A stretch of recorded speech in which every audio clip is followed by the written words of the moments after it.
বন্ধুরা, ভারতের অপারেশন সিন্দুর পর পাকিস্তানের ঘুম উড়ে গেছে। ভারতের পরপর বিমান হামলায় পাকিস্তানের বিমান ঘাঁটিগুলোর প্রচুর ক্ষয়ক্ষতি হয়েছে। ভারতের আক্রমণের পর পাকিস্তান ভারতের রাজস্থান, পাঞ্জাব ও জম্মু কাশ্মীরের সীমান্তবর্তী এলাকাগুলিতে পাকিস্তান ড্রোন ও ক্ষেপণাস্ত্র হামলা চালায়, যা ভারত পুরোপুরি ব্যর্থ করেছে। পাকিস্তানের ড্রোন ও ক্ষেপণাস্ত্র হামলা রুখতে সবথেকে বেশি সাহায্য করেছিল ভারতের সুদর্শন চক্র অর্থাৎ রাশিয়ার S-400 বিমান প্রতিরক্ষা ব্যবস্থা, যেটা রাশিয়া ভারতকে দিয়েছে। S-400 যে কিভাবে পাকিস্তানের আক্রমণ থামিয়েছে সেটা সারা বিশ্ব দেখেছে। রাশিয়া ইউক্রেন যুদ্ধেও S-400 ভালো ভূমিকা গ্রহণ করেছিল। আমাদের সবার প্রিয় প্রধানমন্ত্রী নরেন্দ্র মোদী এই দিন আদমগড়ে গিয়ে পাকিস্তানকে হুমকি দিয়ে এসেছে, আর একবার যদি পায়েলগামের মতো কোনো রকম জঙ্গি অ্যাটাক হয় তাহলে ভারত ঘরে ঢুকে মারবে, কেউ বাঁচাতে পারবে না।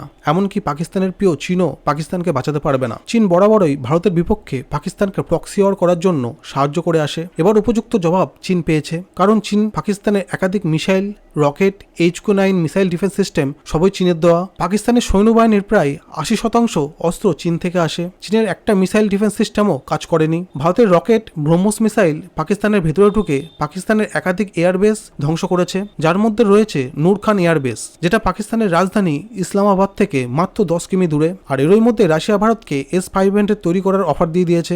রাশিয়া ভারতের সাথে মিলে ভারতে S-500 তৈরি করতে চায়। S-500 মিসাইল ডিফেন্স সিস্টেম একটি অত্যাধুনিক মিসাইল ডিফেন্স সিস্টেম, যেটি S-400 থেকেও দ্বিগুণ শক্তিশালী। এর র্যাডার ব্যবস্থা আরও উন্নত মানের। S-500 missile defence system hypersonic ক্ষেপণাস্ত্র, নিম্ন কক্ষপথে স্যাটেলাইট এবং স্টেলথ বিমানের মতো অত্যাধুনিক যুদ্ধ